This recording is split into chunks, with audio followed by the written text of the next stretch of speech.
95 79 257 081 19 24 343 de numéro beaucoup kubenga pour participer nazala mwana mboka Prince Kina nazali nanga na plateau nazala mwana mboka Ama Mukulu na bango nde tokobeka ko solola maye oyo etali C64 réunion bakena Bujumbura oyo sili je crois que ba non c'est biso jeudi bazana conférence de presse na bango balobi ba oyo batikala ki baginana ba melève ba wende tout ça balé bolo déjà bazali frustré est-ce que va tromper bango to ba tromper bango te et pourquoi ba poussi match na bango ba susu balobi ba sombi bango ba susu ba sombi bango te to moni pe ba José Makila bazali contre bari magie ba attaquer bango balobi fallait pas ba kende wana izali ami ya Félix Antoine Tshisekedi na bango de to komeka ko solo la emi makambo yango de to solo la émission alors Ama Mukulu avec moi mon amboka Prince Kinana aussi avec moi je vais commencer par mon amboka Prince Kinana parce qu'il est pas allé membre il y a 464 mon amboka Prince Kinana mbotena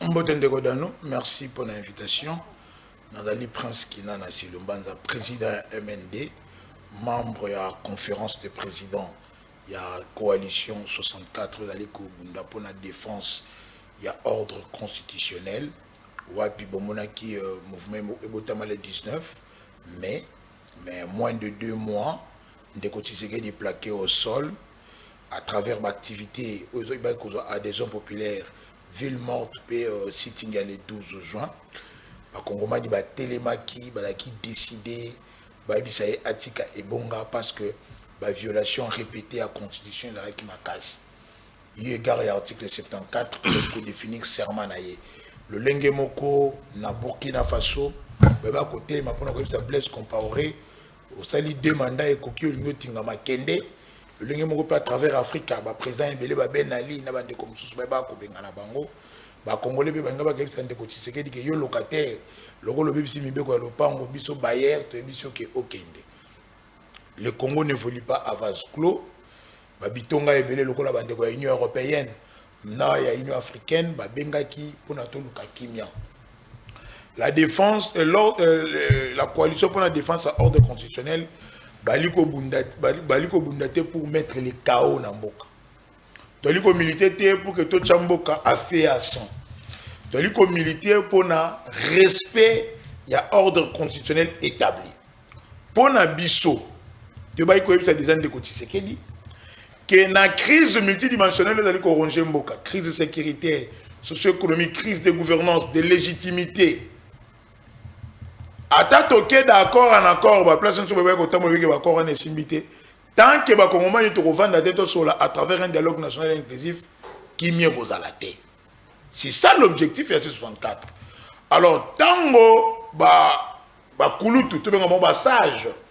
Il y a une Union africaine ba ko bengi sabiso pour que tout solo là connaissant situation comment qui précieux mataki makasi on ne devait que aller une opposition responsable et boyaka dialogue té une opposition responsable et boyaka négociation de façade on devait partir tout en maintenant non position au ezali dialogue national inclusif kimia respect à ordre constitutionnel si c'est que la loi na anticonstitutionnel ce projet financé makabo ngazo mboka comme ça le jardin privé pendant que c'était un bien commun, mais aussi l'organisation des élections crédibles et transparentes pour pérenniser les principes sacro-saints en démocratie ou de l'alternance pacifique. En tant que membre de la conférence de présidents, il faut rassurer les Congomani que l'aspiration à Bino, il y a un motivé qui les membres du président qui na Bujumbura. Batubali frustré bazate nekodano. Moto Ali Kolomwana 64 azate. Alain Bolo John n'est pas frustré. Prince Kinana dali frustré. Owen Bosenge Otangia dali frustré. Merlin vous Otangi pas li frustré. Ils étaient informés et puis totenaki une réunion oyo ba membre président ba ki ko la rabiso que voici les invitations yeli biso bomoni neni tokende toté. Nous avions tous accepté Bakende. Même Bafourmi, dans l'organisation. Même Bafourmi, attends, l'organisation. C'est-à-dire que Tondimaki, présidium Mezala, après conférence de président. Ce qui signifie qu'à chaque fois, au Barolinga, dans la poste AC 64, c'est le présidium qui sera contacté, ce qui est normal. C'était juste l'isolo. Bayoka, ba revendication à biso. Bon, mon ami, c'est son cas qui invité. Bah, t'as tempé le 5 SCC. Le gars, on va proposer plan de médiation pour nous communiquer sur là. Bah, qui invité. Souvent la RDC qui invité, malgré bah, qui invité. Docteur Denis Mukwege, chef de file de la personnalité indépendante, qui invité, malgré qui invité. Et Jiba m'a qui collé la Nassima. Oh, et Jiba n'était pas invité. Jiba n'était pas invité. Parmi les premières invitations, et Jiba n'était pas là. Oh, qui collé là après. Non, dans le cadre de ma confession religieuse, parce qu'on ne pouvait pas inviter Ejiba. Comment ça? Parce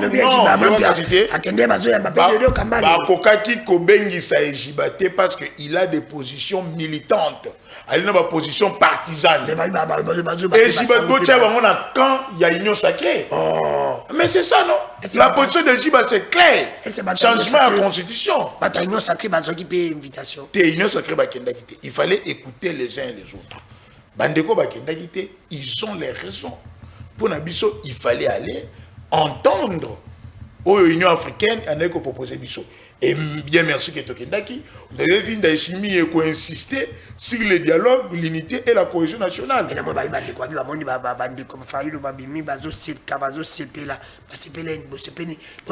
C'est qui parce que l'ambiance était tendue. C'est qui parce que comprenez que leur interlocuteur à qui Mutoyo à qui disposé à Koyoka, mais aussi Maloba Oya Bimisaki de Maloba Oba Congolais Bagina Posana. Maxi, Monamboka Prince qui n'a pas Monamboka Ama Mukulu ya FDC, si tu appelles qu'on comprend de tes positions FDC, ils ont connu Banate, Avate, Ama Mukulu, opposition à péter.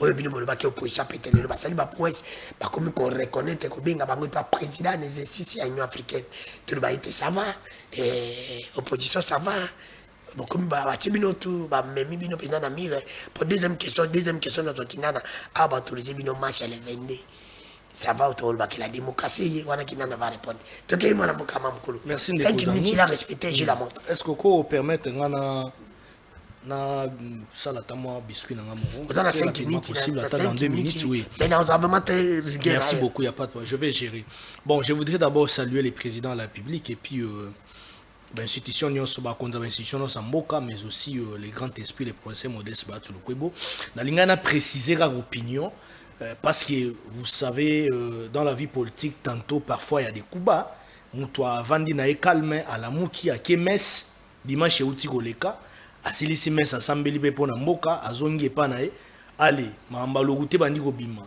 il y a un média en ligne 7 sur 7.cd un média répété mais malheureusement on n'a pas compris a brillé vraiment dans manque de professionnalisme a ekocha information moko ya lokuta ne tolobara fausse information autre ripe ce que saisir justice et cause à la diffamation koko sa ke mwana mboka batu Lukwebo bakangie ainsi de suite.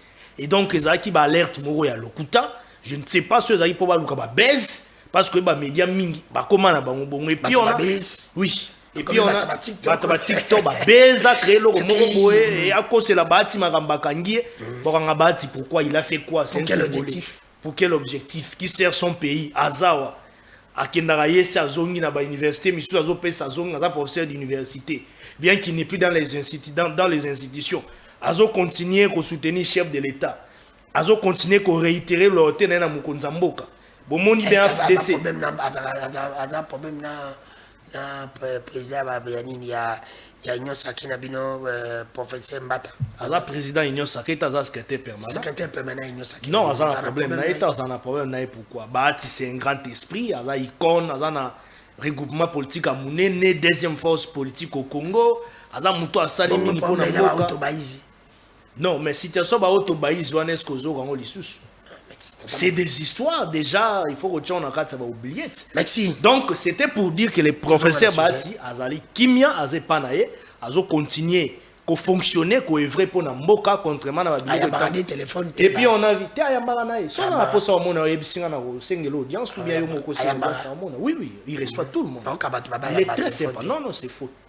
Les très sympa des politiciens, il y a un niveau à ce 3, il peut être les premiers ou les deuxièmes. Merci. Il est vraiment sympa. Donc, même Biloro, au monde, il y a Péro Loire, on a pour la monarchie. Péro Loire, lui, fonctionne avec l'AFC 23. A fonctionné avec l'AFC 23. Non, non, Yosa patriote. Toi, tu combats la rébellion là, non? Est-ce que yo donne mon soutenir la rébellion au salon honte? Mais na aura no ko salon, on salon honte. Non, Péro soutient la AFC 23. C'est des gens batu ya mabe ba go utiliser à caution batu ko ba kangi. Po ye pas Twitter ki bongo to mona na Facebook là. Donc les amamba lokuta professeur ba tela calme. Makambo to ilinga ki to esa congolais zaki aza déterminé azo continuer ko soutenir kumya ekolo pona kimia na mboka na biso. Merci opposition. Azo ngiso na kati ya sujet na biso. Il faudrait comprendre une chose. Tant on a dépassé réagir du cabinet de l'église catholique côté la bino bref on a mis plus ma bino marche à l'événement. OK. Rapidement, vous avez 7 minutes. Non, on préfère na marche à le 22 parce que j'ai un message à donner et puis na ko suite na ko recadrer on ko melaté. Le 22 juillet, ils allaient marche pour exiger démission de Tshisekedi parce que un a trahi serment naïe, a en rébellion avec la constitution et Singeli a Kende. Moni Motosoki a violé la clause à contrat même dans Moussala, employeur a un droit à Ibisaye Kende parce que aux alliés sous son odeur de cet été avec l'exigence d'entreprise. Congo et Limbo Cannabiso, mon pouvoir et les peuples. Tant qu'on appelle ça que pouvoir est dans la condition. Le Rwanda de Tshisekedi a violé la condition, tu connais qu'il faut que ça le 8. Par respect, na bandeko ba bengisa ki biso pour que tout le monde nous recala qui le 22. Le 22 autres là avec la même détermination à travers toute la République et en Haïti ça qui n'a pas la nation. Biwa Moussala autopisa de Tshisekedi pour te bisaye a démissionné. Mais message na biso zali boy. Na combo à 64 nga attaque membre conférence de président. To limite police et à la marche. Tant que la police va en mutualisation de force avec la force du progrès, cette milice de l'IDPS, vous voyez les 12, to limite ba poussana. To limite peut-être que le gouvernement oh non, to ndimi marche dans un régime d'autorisation. Peuple japonais qui est un régime d'information.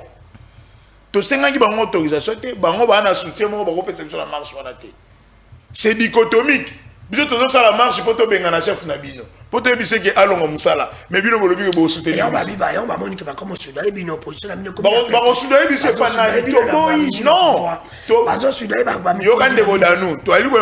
Peuple que ni Sabani, ni Daniel Bumba, Moutouano, régime d'information, les libertés, il y a une administration publique qui est reconnue dans la Constitution. Bango, il faut avoir un acte et disposer de moyens police pour sécuriser Bisso. Mais tellement police, ça a des connivences avec force du progrès. Vu que tout le monde a dit les 12 juin, tu bois police. Ça, c'est de 1. De 2, comment comprendre que Bango, Babundi, ça qui marche, il y a les 8. Le bio Kinshasa c'est ça Ebola. Pendant que ba kermesse ces osala, ba église, ba wenze, ba bus, ba fan zone ba hôtel ba match, ba parlementaire debout ba liko sangana. To ko pesa mambo de temps to ya to pesa mambo de maboko. Pendant que boleza Kinshasa te ba kosa que malade des ali, les lois ya ko changer té. Il faut bobo ya la marche, on a beau changer langage té. Peuple a déterminé ba notre autorisation ko pesa biso té message ça yango. On a marqué ça maintenir le 22. À travers le point d'itinéraire où on a repéré ça dans le souka. Ndeko Armand a choqué. N'a choqué parce que l'église, mission normalement repère très bas âme, mais il faut soutenir la société. Depuis le temps de Christ, le prophète n'a jamais dans la décommune encore, n'a pas kamba parce que le bonheur du peuple, il faut ça l'honneur et à dirigeant. Mais tant que bateau bali ko souffrir, Ecclésia Moussala na yeto rôle nezali ayebisa ba dirigeant bazonga na nzela bakamba malamu pour que le peuple en se retrouve. L'église doit être aux côtés des faibles, aux côtés des démunis, aux côtés il y a des pauvres, Au côté à abandonné, au côté à opprimé, tant qu'on a Proverbe, chapitre 29, au Kiti au Komona. Mais ce que font vos pasteurs là, bah commerçants, le voilà bah Ejiba. D'abord, un ancien rebelle qui a RCD. Ejiba va créer le Gonaye. Bango va du côté à pouvoir. Même nous sommes comme président Ejiba va soutenir. Dans le Ibacha, à côté union sacrée, pourquoi? Parce qu'il a les mêmes aspirations, il a le même motif que Bino. Et en peine de quoi, le bic est bâti à paix catholique côté de Bino parce qu'il y a Bongo, Azali premier opposant. C'est ça que c'est quelque chose. Bango Azali du côté à vérité. Ce que Bango va dire opposant parce que vérité wana ezali ne ngambo na biso. Monseigneur Mosengo alobaka boye. Et Kolo ezali bilanga ya mbila te. La RDC n'est pas une plantation. Qu'un président a réussi de son père pour autant décider de ce qu'il veut en faire. Congo a jardin privé de Tshisekedi et l'eau on a vu son soto. C'est le bien commun. Bino ko se comporter dans ngona ndenge bolingi na makasi. To changer constitution. Boko tala bitumbu ezali kuna te. Boko tala ba priorité te. Ko changer constitution ko résoudre ba problème ni ba congolais o ba ko luka misala. O ba ko luka kolia, o ba ko luka ba école. Oyo bako luka diversification économique, oyo bako luka kimia, oyo zanya taka na Kinshasa kaka oyo to connaître ki ba phénomène kaba big boy, ba kidnapping, ba braquage en plateau, phénomène Kuluna, milice force du progrès. Non, je vais l'appeler président parce que le président mouvement nae. Tant on a qui ne connaît pas président qui nana alobi ejiba ya mampia. Ayaki kolela na dernière minute. S'il vous plaît, moi je ne soutiens pas les actions de Jiba. Je suis clair. Je soutiens l'action a été. Parce qu'au moins, tout le monde a action un peu éparpillée. Et moi je ne suis pas content. C'est un monsieur un peu désordonné dans la je ne suis pas content avec lui. Il fallait structurer l'action. Et ça a été le rôle à moi, ça là, tout, non. Vous comprenez? Il fallait que ça soit des actions coordonnées, structurées. Nakati ya structure na bango ba ko sangana. Oleza la wa salibo nenga zo ke ne éparpillé et puis azo betatolo. Hein? Naza d'accord on a été na ba démarche na. Mais seulement ko minimiser mosali na nzambe. Jusqu'à dire que aye ko lela na suka. Ouais, nos amis ici de l'opposition ne ba minimiser ba. Comportement d'abord bazana ngo yango. Ko minimiser bazo chosifier jiba. Yamampia. Or quand Ejiba Yamampia on a action na mené et tchaki bango pena et tchaki bango pena divagation. Quand ba action na ewano bango bazo considérer en ngoti wana. Et tchaki bango pena divagation. Siko soka lobi Ejiba Yamampia, il faut ba tchaye na kati ya union sacrée. Siko to ba shole il faut ba tchaye wapi. Ambongo faut ba tchaye wapi. Pas mbongo atitidi na ye eza atitidi ya opposant. Les premiers opposants actuellement en RDC s'appellent Fridolin. Ce n'est même pas Amamoukulu. Fayoulou, ce n'est même pas Kinana, ce n'est même pas Amamoukulu. Ce n'est même pas Katoumbi, ce n'est même pas Kabila. C'est Ambongo. Quand vous étiez dans FCC, vous avez Mende. Elle m'a dit que monsieur Ngazaki premier opposant. Non, s'il vous plaît, moi je n'ai jamais été d'accord dans le comportement et le prélat catholique, mais sous le côté de Makambo et la vie politique. Oh. Nazara d'accord. Monsieur Ngabandaki ko Nazala qui d'accord. Tu n'as jamais été bon parce que toi tu n'as jamais été à l'opposition. Non, je n'ai jamais été. Je n'ai jamais été à l'opposition. Oui, c'est pour ça que non, na linga kabatouana te parce que vous savez, bande on a vu son mingo bazan opposition bande comprendre biso à l'époque. Les lots ont pu biso raison. Même si les prédateurs tu sais qui dit parti, bateau bakoya après. Au monde en bon a changé sous Kaza. Mais pourquoi ça la baluki la batouana ça la pour l'objectif na bango. On veut pas ça la pour tu vas pas de non. On a expliqué aussi. Non parce que tu as une minute il faut OK, merci n'a expliqué aussi quoi va na chiter. Le problème ici c'est que Monseigneur Ambongo, aujourd'hui, on a chôlé dans 4 à 5 ans. Parce que 5 ans, c'est structure dans la église catholique. Il y a un moni dans la église catholique, il y a une dissidence de G bandi.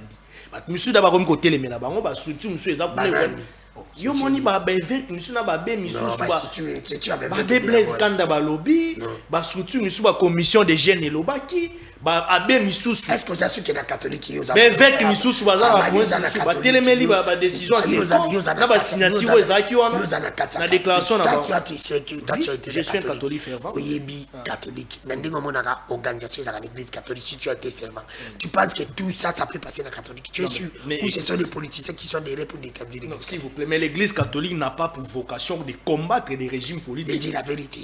Non.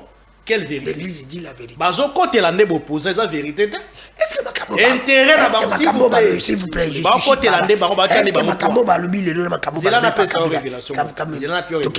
Est-ce que oyebike déjà na ndenge ya si info of the record na opesa yo mene ba quête na.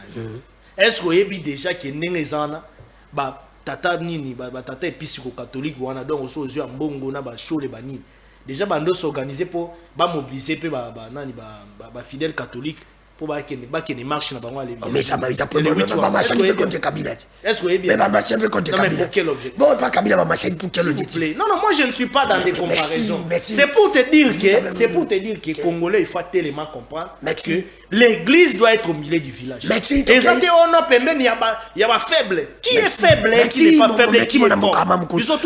Vous avez dépassé l'âgement votre état d'entraînement. Je vous accorde 7 minutes. Lui aura 5 minutes. Changement constitutionnel sa corruption, est caractérisé dans l'union sacrée. C'est le cœur de l'homme, mais il manque de leadership, mauvaise gouvernance. Aucun problème il y a Congo pour la résoudre le changement de constitution. Si l'église le dit, n'est-ce pas qu'il y a raison? Ce que l'église a électé, c'est que débat au Boyena au Kabola Congolais, débat au Boyena au balkanisation, débat au Boyena au Kabola Mboka. Est-ce que l'église a écouté? Alors bien, non, on a repéré info of the record, c'est faux. Église et le Bagango n'a communiqué signé par la Senko. Babenga qui population, babi mananzela, ba manifester pacifiquement pour défendre l'ordre établi. Bah on le va combien de fois? N'a communiqué à Senko peut-être autant qualité au moment où l'église et Senga qui peuple a manifesté. Mais pourquoi ça qui pour les s'il vous plaît, laissez-le. Pourquoi l'intention il y a jour au bino si vous voulez organiser marche. Balobi na peuple azala angele azala vigilant. Bayoka qui les deux côtés, babengi bato union sacrée, babengi pebi ceux qui sont représentés dans des côtés la présidente de lycée Sanga, bamoni que ni opportunité, ni urgence, ni nécessité à changer la constitution.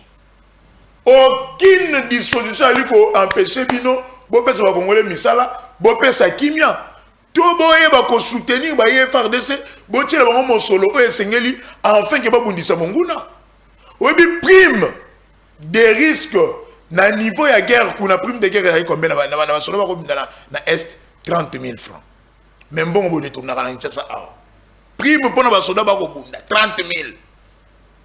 Général Luboya essaie de se passer à 15 jours sur 30.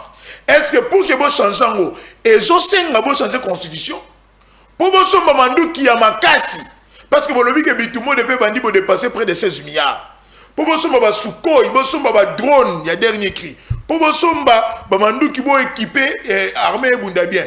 Est-ce qu'il faut changer la constitution? Pour vous diversifier l'économie, et l'on minéré, bossa la ta pêche, tolo na ta bilanga. Il faut changer la constitution. Merci, madame. C'est-à-dire que l'église, tant à l'armée, tu ne peux pas dire que Bali est opposant. Une minute au Katangaï. Na Congo, il y a plus de 6600 diocèses. Plus de 6000. Ceux qui vont dire qu'il y a AB 16. La déclaration passe pour des gains sordides. Merci.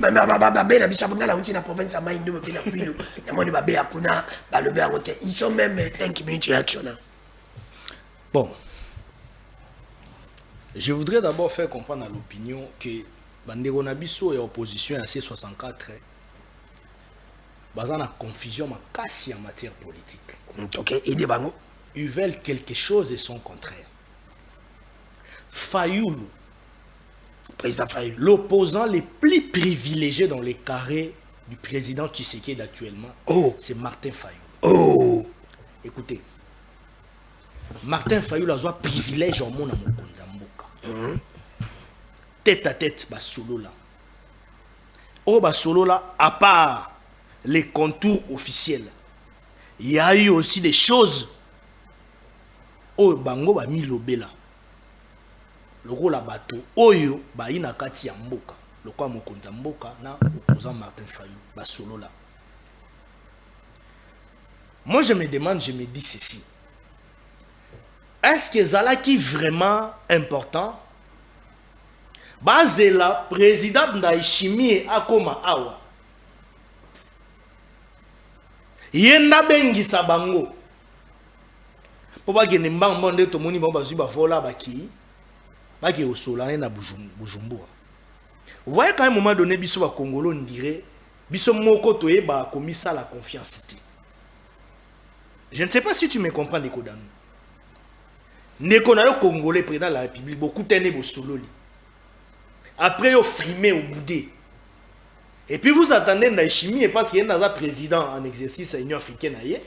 O aza Congolais te. Ne a bengisi bino ne bo qu'est-ce qu'on m'a. Vous comprenez qu'avec moi, il y a confusion totale. Position, ça la confusion. C'est-à-dire que bandeko oh problème na bango ezali, bali nga ba matisa bancher. Pour na bango ezake, bon, comme président Tshisekedi azobo ya dialogue, biso photo créer ba trouble, il faut ça la bo ainsi de suite, communauté internationale tanga koyoka trouble et salami ainsi de suite, communauté internationale koya allez ba luka mécanisme ba créer dialogue moya mbamba. Plan na bango ba na ngoya ngwana. Na appui l'église catholique à travers Cinco. Parce que sous bassement ma casse les lots C64 azobete la tolo les ande Cinco. Ezana okutu batwana ozomona Teo ba Fayulu ba Matata ba nde bazana ba Sesanga ba Kinana nde ozomona non. Bango ba contender l'église catholique na Cinco. Nde ba bibi lope comment contender l'église de réveil. Non s'il vous plaît. OK ya maman. Ils sont au contender l'église de réveil na nini. Nous sommes mignons sacrés, nous sommes au pouvoir. Même si le dialogue on convoqué dialogue. Mais guide de réveil vous accompagne. Même s'il y aura un dialogue, même s'il y aura un médiateur international, hein, par les principes sacro-saints, il y a une institution en Mboka. Préalable, Makamutu, ainsi de suite. Encadrement, si ce n'est pas par le président de la République. Et donc, il y a une contradiction. Bujumbura parce que Bujumbura ils ont la facilité il y a ça raccordement Kabila ainsi de suite. Oh mais c'est ça, mais parce que les patrons même de C64 parlons-en d'abord c'est qui? C'est Joseph Kabila. Joseph Kabila mais Joseph Kabila comment mais Joseph Kabila na Moïse Katumbi nde ba soutenir bango même ba marche au mona basala ki wana mbongo ya kibakina na bazwa ki mbongo ndingo monebo ana mo eloko bazwa ki la oh bazwa ki mbongo bango nyoso nde bazana mbongo utaki paka tu Kabila o chambo ndeko na ngai tangu ba fale mamba bandeko na biso kutu na olobela ba kangie soki na ebité pourquoi bandeko na biso ba mettre tout ces béya tangu fale mamba oui na ebité so ba libérer mais j'avais appris que ba kangaki nous sommes des quêtes tozo soutenir ba luka ba bimisa enana tangu ba pesa ki ba révélation ke kabundu mutu atinda ba ba ke na kozwa mbongo bango ne ba loba ngata akibaki na kozwa mbongo so na ipen na ba mallette ba yaka na ba mieux uta pas Kabila ngam na loba ya. Et donc bato ozomona en opposition baza bata Rolanda ti c'est des gens ba na plan na bango eza cop ba créer ba ozwa mbongo na sima Kabila so dialogue ba koti ba sali nini bazwi ba fonction OK plan na bango ya ngwana ngana mituni koso na bipona na ba marche na bango ba lobela situation ya guerre est na ba marche na bango na ba marche na bango pourquoi bazora ba revendiquer par exemple les situations sociales en mboka. Pourquoi la marche n'a pas revendiqué par exemple Nenge Banzela et Zate Namboka ainsi de suite. Pourquoi la marche n'a pas inscrit la situation même insécurité d'une manière générale, même insécurité urbaine qu'on sort.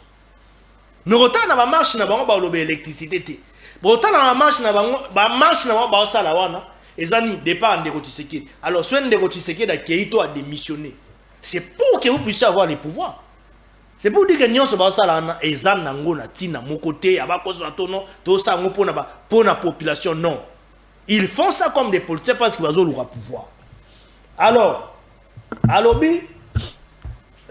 tout en étant dans l'histoire qu'on soit ainsi de suite depuis l'époque coloniale l'église catholique au Congo depuis Jésus qu'on soit n'a jamais travaillé avec ceux qui dirigent. Il y a un pouvoir qu'on sort. Pas l'église catholique, l'église d'une manière générale. Mais moi ici, je parle maintenant de l'église catholique. Moi, je suis dans l'église catholique. OK. Ngana lobby siko boye. Ya lobby et l'oro nini eko sala so qui va changer constitution. To constitution eko changer nini neko si sa kimoyibi. Na kata union sacrée on ne va tout construire ainsi de suite. Non, on doit être sérieux. Nako opesa Prince Kinana constitution obe ko lui kunjo na epsi na bi alukelanga esika o ba opekisa ko changer constitution na kati na bi bien interdiction ya changer constitution na kati a mona ngote. Il y a des articles verrouillés na kati ya constitution o notamment article 100 des 120 ainsi de suite. Nous on n'est même pas dans ça. Nous avons dit ceci. Ce qui to lingato qui est des référendums. Et ça pour total là, biloko misu c'est dans la carte il y a certains articles si à l'état je pouvais entrer. Il y a des articles ici qui bloquent le fonctionnement de la nation. Dans la carte il y a des secteurs. Quels sont les articles? Tu peux nous citer même 2 ou 3? Mon frère. Rapidement. Ceux qui ont talindé article 10 au Elobela par exemple, au Elobela par exemple. Par exemple, l'inclusivité de la nationalité. Par exemple, inclusivité de la nationalité. S'il vous plaît. On nous dit la nationalité congolaise est une et exclusive. Elle ne peut être détenue concurremment avec aucune autre. La nationalité congolaise est soit d'origine, soit d'acquisition individuelle. Et congolais d'origine, toute personne appartenant au groupe ethnique dont les personnes et les territoires constituent, consort, ainsi de suite. Une loi organique détermine les conditions, les conditions de reconnaissance, d'acquisition, de perte et de recouvrement de la nationalité congolaise. Ici, on parle de l'exclusivité. S'il vous plaît. On parle de l'exclusivité de la nationalité congolaise. Vous comprenez avec moi? Alors, ce qui moutou à se naturaliser.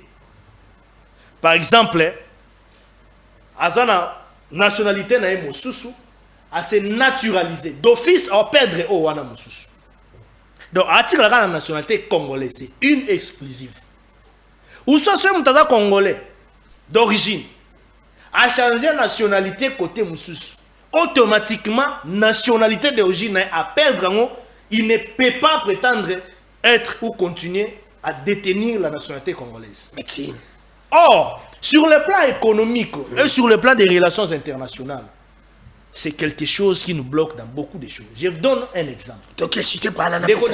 Vous savez, aux États-Unis d'Amérique, pourquoi Batika obtention ton naturalisation à nationalité américaine, Batika yango inclusive et non exclusive. C'est pour ouvrir les opportunités. 1. Sur le plan d'investissement économique. 2. Sur le plan d'appartenance sociale.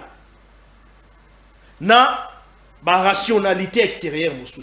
Parce que motokoli kozala par exemple oza Congolo ke libanda osali makam noto kendaki na bomwana to botikuna bana na yo wana o botikuna na bandeko na bango baza. Il y a un conflit ethnico-psychique o ezobotama na kati. Pourquoi le baranine ah biso toza astreint toza freiné toza peut-être na limite ya makambo mosusu en exercice tout en état congolais mais aux zones nationalité mosusu to moi na botan côté mosusu azo sentir un peu limité na makambo mosusu pour nous. Ça veut dire tout simplement que les amis bâtir autour ceux na qui les sous comment on a qu'il plusieurs il nous reste 5 minutes pour pallier à cela il faut aller au référendum pour le peuple. Il n'y avait pas une loi il y a Gaspard Ngondanko déjà pour l'encadrement parce que l'article 5 va dans le référendum mais loi il requiert qu'on cadre alors pour maintenant pallier à l'article de la Malamoko il faut changer la constitution parce qu'il y a même des articles verrouillés au touché pour total même la forme de l'État nous on n'est même pas là pour mandat. Et donc, tant que bon, ils ont ça la constitution, ils ont la ma tata pogno azana bango. Azana de ça bukangalo de tilo kangarena et kangarena na kingo. Pour ils ont le bon ils ont sacré qui moïbe ils ont silaté. Ba tu compares de ça ba simati. De ça le côté ouais. Ya bola mukeba tilo. Il nous reste 5 minutes, tu dois 3 minutes. S'il vous plaît. Son combat était à la première ministre. Il faut dire la vérité aux Congolais. Vice-premier ministre c'est pourquoi interdisant qui même batunaye misusu oyo bazaki pe na posa peut-être ba contre na gouvernement net be penge ba misu omona ki wala ba mama Chantal oyo kwa utuko lungwa na bomera ki bango kote na poani muto na posa kota gouvernement yo boy ba bino ba tshaba ngata ba ministre ba boy misu ba tina ngata ba DG fayulu ba boy Fayulu a fait la ramification de telle sorte que même le service au Banek hollandais va bloquer le bilo quoi n'anioso. C'est ça. Surtout ni même va mettre Nico Mengele va voir sur Mambo. On a Fayulu. Mais je te dis. Quand on est à l'époque, on va postuler qu'on soit on a beau électorat de la même manière. Pour n'ailler faire un premier ministre. C'est pourquoi moi, il n'y a pas de consultation. Adolphe Mouzitou, président de la zone, c'est un opposant, mais à côté du gouvernement pour vice ministre. Peut-être que ça allait être Mouzitou. Est-ce que Mouzitou a un combat pour Fayulu? Non, combat n'a Mouzitou pas un opposant. Mouzitou c'est un opposant. Nitsu est un opposant, mais il a un gouvernement. Comment n'est-ce pas Fayulu a un leader? Non, leader par rapport à quoi? Tu vas mobiliser même 500 personnes, tous les leaders. Tu vas mobiliser des tomates, tu vas mobiliser des poids politique et Vimbikai. Non, comment on Mika c'est qui? Mais c'est comme si on comprend boy. Comment boy Kassia? Il y a caméra boy Kassia. Tu le connais pas Gango. La même question boy Kassia Fayulu ndeni la musique. Non, mais on a posé à niveau non, même pas. Deuxième force politique. Donc c'est pour dire. S'il vous plaît. C'est pour dire tout simplement que. Bolanda makambo matin faire les autres salles en athée. Bon, mon après dialogue avec matin faire le côté gouvernement. Oh, ce qu'on imagine dans la minute à l'ingénieur appelé vice-premier ministre. Tout servi Kamboka. Donc, Eli Kolobake, oh, nyon sobandeko, bah, ça les a échappatoire. Bolanda ngote, oh, marche, botika bana, novana, ndako, batuba bima, bake misala, botika bango, moro na bana na bango, basala ba marche na ba. Nga eloko na oki la nema waya bandeko na ba prince. Ba vewana ba utiliser bino lora ba beki. Bo pe ça a raison. Bino, ba prince bino va utiliser bino te. Zela remona. Vous allez voir. S'il y a des jeunes qui vont utiliser dans la union sacrée, s'il vous plaît. S'il vous plaît. Oh, ya bango ba osala. Ba tinda bango ba préparer même ba cocktail molotov. Ah. Bangonde ba ya kanango. Bangonde ba tambola na ba saki même na ba milangi. Bango. Ah, tambola na ba milangi. Oh. Yo ibite makambo ba ça. Yo zangodi. Bangonde omoni bangonde bazana ba geno baza bo bana C64. Bangonde ba bo ba chef d'opération na terrain. Ya solo. Oh. Bangonde mutu bazo opérer bazo zwa ba téléguider même batona bazo kosa o batana bata force de progrès bata force de progrès wapi. Le kuta batna vraiment bazo créer ba trouble. Merci. Et donc c'est pour dire que bandeko ya opposition beaucoup croire dans bangote. S'ils font un dialogue, le président Tshisekedi l'a toujours dit. C'est la raison pour laquelle mon président d'Achimi aye, Basololi, Abengisi Bafayou, ainsi de suite. Mais le problème ici, c'est que Bandeko na biso ba minimiser le président Tshisekedi. Pourquoi na bango ba mona Tshisekedi non, il va partir Tshisekedi ainsi. Non. Il est président de la République. À Kokende, ce qui mandat na comme na Soukaza en plein mandat. 2028 est très bien. En plein mandat. Mais jusque là, s'il y a des mécanismes proportionnels politiques. Un mandat peut être arrêté par le peuple qui l'a conféré. Nous pouvons faire. Mandat peuple Ce n'est pas à vous de venir dire oh non. Il y a un président syrien, pas peuple. Mon peuple ça pouvoir, ce que il peut te chasser. Voilà comment Bolívar renverser pouvoir par des voies illégales.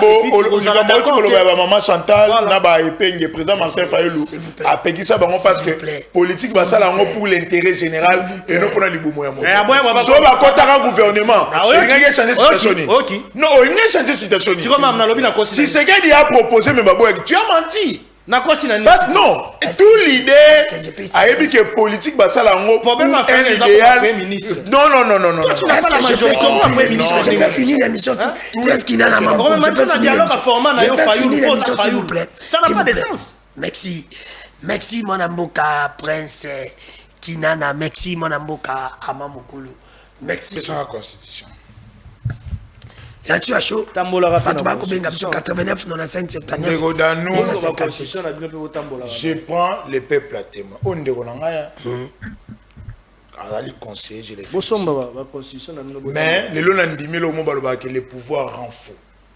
Oh. Na union sacrée bango nyonso depuis babandeko le mutu moko ta a sa argument article est bloqué. Article tangi ya likambo ya nationalité article 10 oyo. Depuis union sacrée il est personne dans le pouvoir. Lokola babota libanda, bakenda libanda ba changer la nationalité, ba proposer qui déjà à travers la loi il y a Noël Tchani Otingi pour loi portaka va changer article auto va modifier. Ce n'est pas un article qui contient des dispositions verrouillées. Bon, il faut changer à travers la révision constitutionnelle. Non, non, le baiser belé. Non, non, il y aura une chose. Ça ne peut pas bloquer parce que il a dit article moko dali verrouillé. Vous pouvez réviser ça, sauf que tu as dit dans état de guerre, état de siège. Parce que c'est interdit dans l'article 219. Donc pour dire que y a des faux fuyants, on sait. Et Belé le rôle a bien été demandeur d'asile. Ministre belge Ayaka Yako Sengi va demande d'asile et Belé na poto. Beaucoup de pour ça pour la nationalité mususu. Ndeko danu yo bien on mboka o Belé ba ministre, ba député, ba mandataire avec des doubles nationalités, ba liste bima. Et Belé. Ceci ne vous empêche pas. Est-ce que Boto Sakayango Likambo Kabila Mukolo C64 IDPS ngana régime kango na bengango Union pour la dictature et la pauvreté sociale. Basala la manipulation, bafingaka, badaba to division, baba to mensonge na ka diosha. Lokola bo sangani na bango ezupe bino. Kabila azali sous sanction américaine. Bolobi ata dollar ou même dans nous Kabila $100 ko iko simba te, ce ka simbi, il y aura encore d'autres sanctions. Parce que mbongo repé ça va te ko utapi. En plus, Kabila n'est pas de C64, ni FCC, ni PPD, ni sauvant la RDC. Dans la 464, Kabila va soutenir la manifestation de la Nengeni. Mais aussi, Kabila en opposition, Biso va opposant. Ceux qui ont aidé les opposants. Si c'est là, ça veut vrai. Ma belle Zawap. Mais vous citez, non, vous un argumentaire, non? Vous nous citez des jeunes, bande qu'on a biso bilingue.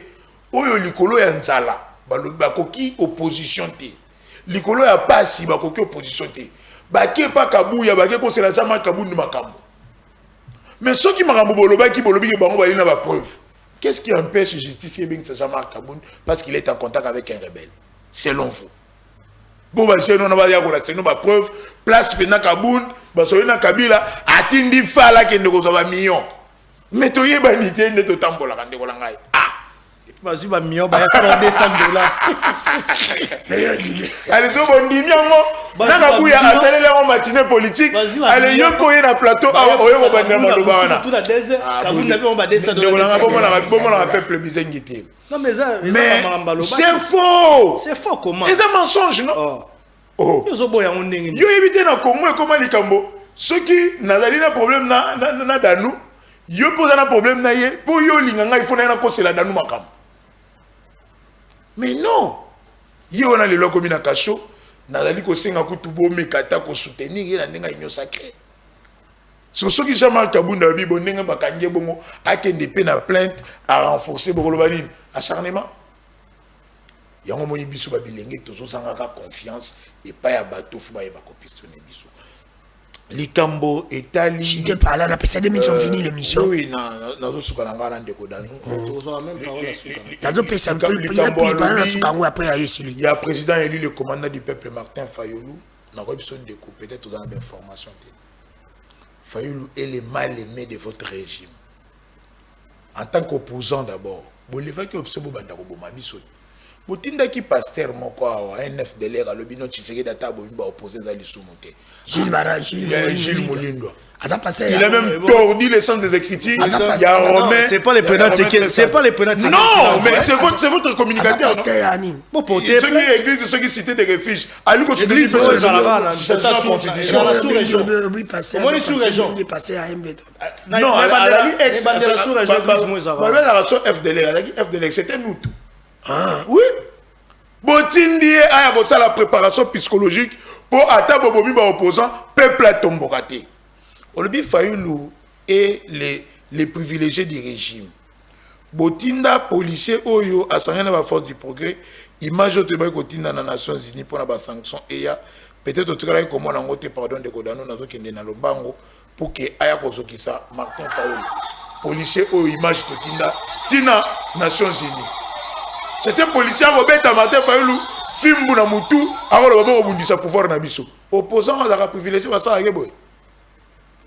Martin Fayulu tant que nego mona ndeko Félix Tshisekedi président de la République. J'étais pas là. A gene côté il s'est ba danger. Oh place tozo koma lelo.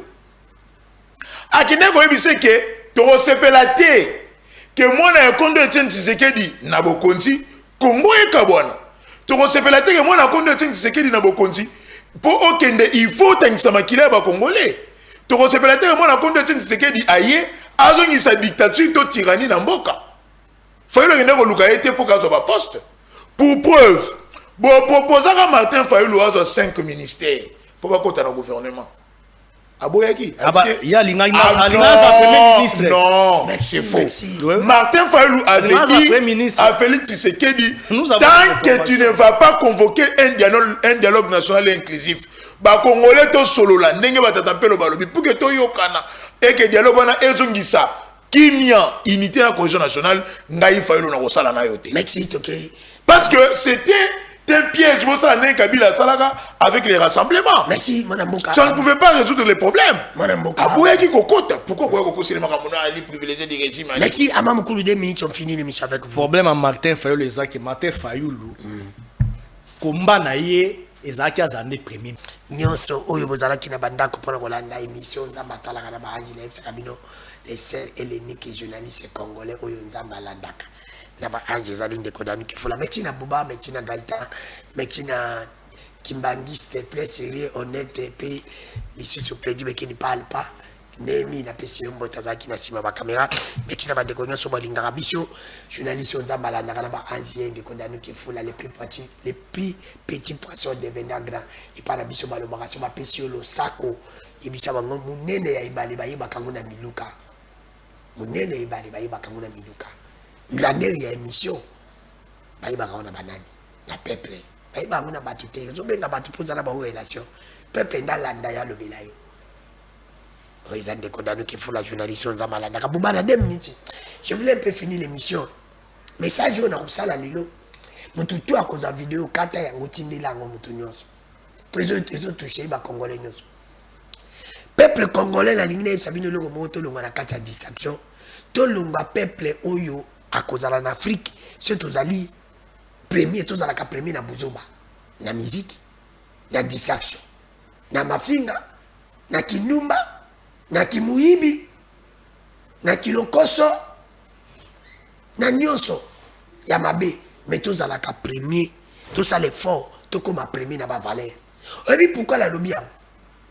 Tu as qui ne l'ont pas il a qui biso bumbu bumbu bumbu sur fio mais bumbu ya bumbu ba tu bakota ka bumbu ki ba elisi biso awa bana monda che bolandi ba il a qui biso ba légende bolandi mais ezane loko moko ba konzi ya ville province ya Kinshasa ba uchi ko sala na moins de 1 mois attaque na moko conscient honnête et crédible à tout ni question te aloba ite opposer ba to bazana pouvoir bazo nyoko la peuple pe bazali lokuta beaucoup tout dans les alini ezali likabo Italie maladi eza kotungisa biso o eza kotungisa biso lelo Ebola bakosi biso balobi ke Daniel Bumba alobaki ke Ebola na Kisasa ezate après Daniel Bumba ba ndeko ya opposition ba te marche le 8 alobi ote Ebola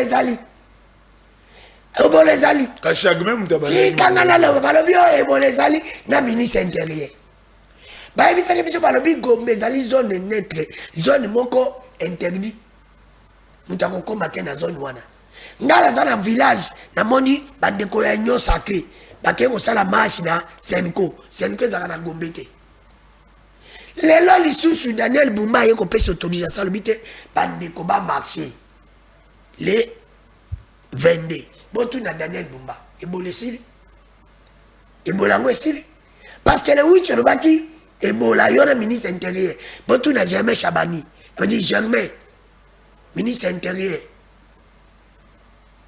na Daniel Bumba gouverneur à ville est-ce que bolesi oyo pesi bandeko ya opposition pourquoi bino moza kotinda biso bato to raisonnaka tous attendent qu'on raisonne. Tout le monde a été vous allez monter mamabe bolingi kaka bonyo ko la bandiko ya opposition. Pourquoi bolingi ko copier Kabila? Mayo Kabila sala kimino pe boko sala ngo lelo. Pour quel objectif? Ya on a za ko banyamu ali akalide so za kana kata lide so. Ba collaborateur de koti le bobalingi yote. Biso ba peuple congolais conscient honnête. Bolba ki le 8 mois ba sala te bola. Lelo to comme le 22 bo bis pour pesi bango permission. Bango marché bolesili. Pourquoi vous voulez beaucoup ça mission? Il vous sur la côté de la ministre Eve Bazaïba. Ministre Eve Bazaïba. Je peux me talober la route et na fingité na le baboson. O isa journaliste za malanda. O uti na province na ngai ya Maindo na territoire ya Mushi. O uti ko pesa batu biloko batoyo bandako mu pepe et pumbaki bandako na bango. Mais bana babengi ngape ngamoko na zalaki wana.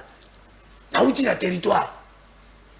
Bande ko balobi babiloko au gouvernement tindage pesa za babiloko bazuite. Ole ke boyela bango biloko au gouvernement pesa bango ba biscuit. Na kotia na ba audio, na kotia na ba image. Na zana besoin teke o danu ke fula sali na besoin ba tu ya ministre Bazaïba boyela biso ba image. Bole kisa biso biloko bo pesa ki bato na territoire ya Mushi. Tomo na yango. Parce que ngana uchi kuna. Na boya na kotia ba image bo benga ngai. Na boyo ndeko danu te na lobi yango avant. Yebisa biso outi na Mushi. Bato pesa ki biloko bato bali bazwa ngote. Batindere nga ba audio. Balobi bazali très déçu. Bazu yango te. Na sili sipewa tata moko jikolo. Maindombe tozana 8 territoire. Bana maindombe bazakolela. Maindombe zana souffrance ya bajete. Soki batu ya maindombe ba kokosa yo, maindombe zaka na mokete. Buka lelo lamba lelo lia lelo muta kufi lelo fo boku na ilobi nga moko na ucho kufi sa grama na nga kufi lelo to kunji ilobi na ye